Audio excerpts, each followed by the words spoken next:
तो इस बार चर्चा में मैं शुरुआत करता हूं, पहले इस बार चर्चा में बहुत रहा है वन नेशन वन पोल। तो क्या ये मैनिफेस्टो में होगा? क्या 2029 में हमारा देश जो है वन नेशन वन पोल की ओर बढ़ रहा है?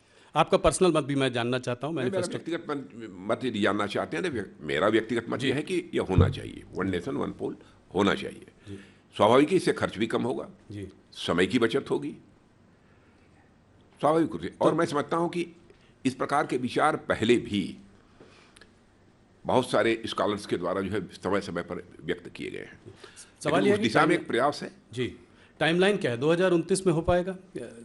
हम लोग सुन रहे थे कि शायद जो है, जो चुनाव जो है 2027-28 के बाद होंगे, वो उनको एक्सटेंशन मिल जाएगा। उसके पहले वाले जो हैं वो दोबारा होंगे, पर फिर से दोबारा 2029 में सब साथ देखिए, होगा। समय के बारे में तो मैं नहीं कहना चाहूँगा, लेकिन व्यक्तिगत यदि मेरी इच्छा यदि आप पूछें तो मैं चाहूँगा कि जल्द से जल्द, जब भी हमारी तैयारी पूरी हो जाती है, हमें वन नेशन वन इलेक्शन का यह सिलसिला प्रारंभ करना चाहिए।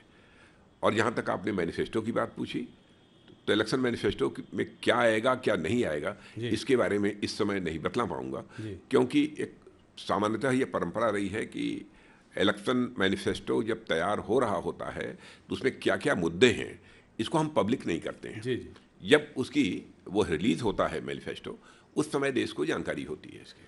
यूनिफॉर्म सिविल कोड के बारे में तो आप बहुत पहले से कह रहे हैं, आप लोगों ने इस बार उत्तराखंड में उसको लागू भी किया है।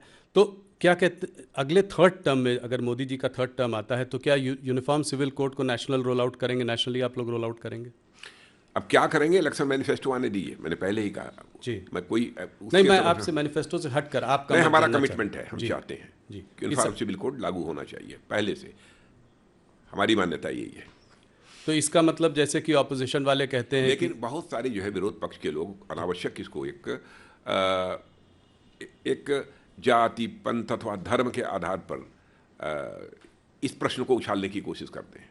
जी, कहते हैं कि क्या मुसलमानों को शरिया और हदीस के हिसाब से जीने का कोई हक नहीं है? नहीं नहीं, सब अपने अपने हिसाब से जो जिए। यूनिफॉर्म सिविल कोड आने से मैं समझता हूँ किसी को कोई आपत्ति नहीं होनी चाहिए, और किसी की जो फेथ है, किसी का जो विश्वास है, उस पर किसी अथवा जिसके को जो ट्रेडिशंस हैं उस पर कोई इससे चोट नहीं पहुँचने वाली है। जी। सीएए पहली बार आप जब होम मिनिस्टर थे तब आया था, पारित भी हो गया था, उसके बाद फिर वापस जो है दोबारा आप लोग लाए। और इस बार जब सीएए की बात कर रहे हैं, जब रूल्स नोटिफाई हुए हैं, तो पहली बार बहुत इसका देश वेश में काफ़ी खिलाफ लोग इसके प्रदर्शन भी हुए थे। इस बार इतना कुछ हुआ नहीं। तो क्या आपको लगता है लोगों की अब ये समझ में आ रहा है ये, और ये इसको आप लोग अब आगे बढ़ा पाएंगे? देखिए, मैं समझता हूँ कि सबसे बड़ा संकट यदि विपक्ष के पास है तो सबसे बड़ा संकट है उनके पास मुद्दों का अकाल है, जी और उनके पास ऐसे एजेंडा आइटम्स नहीं हैं ताकि जनता को विश्वास दिला सकें, भरोसा दिला सकें कि हमारी सरकार बनेगी तो हम ये करेंगे। और उन सारी राजनीतिक पार्टियों को लेकर आम जनता में एक विश्वास का संकट भी है, लोग उनकी बातों पर भरोसा भी नहीं करते। अब इसको लेकर तरह तरह की गलतफहमी पैदा करने की कोशिश जो है विपक्ष के द्वारा की गई है, लेकिन मैं विश्वास के साथ कह सकता हूं कि इस सिटीजनशिप अमेंडमेंट एक्ट के कारण किसी की नागरिकता समाप्त नहीं होने जा रही है। कल ममता बनर्जी ने कहा है कि लोग वोट नहीं दे पाएंगे जब ये हो जाएगा, तो और उसके पीछे डीएमके ने भी कहा है कि इसको हम होने नहीं देंगे, इसको। हेल्दी डेमोक्रेसी में इस तरीके से जनता को गुमराह नहीं किया जाना चाहिए, और मैं समझता हूं ममता जी को भी जानकारी होगी इस सच्चाई की कि इस नागरिकता कानून यानी सिटीजनशिप अमेंडमेंट एक्ट के कारण किसी की नागरिकता जाने वाली नहीं है। जी। अगर क्रोनोलॉजिकली देखें तो सीएए के बाद नेशनल रजिस्टर ऑफ सिटीजन्स भी आना चाहिए, एनआरसी आना चाहिए, इसके बारे में क्या बुरा है? जो भारत के नागरिक हैं, जी यदि उनका रजिस्टर तैयार होता है, इसमें किसी को क्यों आपत्ति होनी चाहिए? और एक गलतफहमी राहुल जी और पैदा करने की कोशिश की जा रही है कि दुनिया किसी देश का यदि कोई मुसलमान यदि मान लीजिए सिटीजनशिप लेना चाहता है किन्हीं विशेष परिस्थितियों में, जी तो उसको सिटीजनशिप नहीं मिलेगी।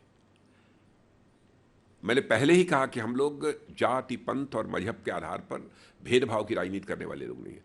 कोई यदि ऐसी विशेष परिस्थितियां होती हैं और कोई यदि भारत की नागरिकता लेना चाहता है तो उस पर भी हमारी सरकार विचार कर सकती है। और मैंने स्वयं जिस समय यह बिल तैयार हो रहा था उस समय भी हमने नागरिकता दी है अदनान स्वामी को। जी, पाकिस्तान के सीएए में सिटीजन थे, मुसलमान नहीं है, सीएए के अंतर्गत मुसलमानों को नागरिकता नहीं दी जाएगी।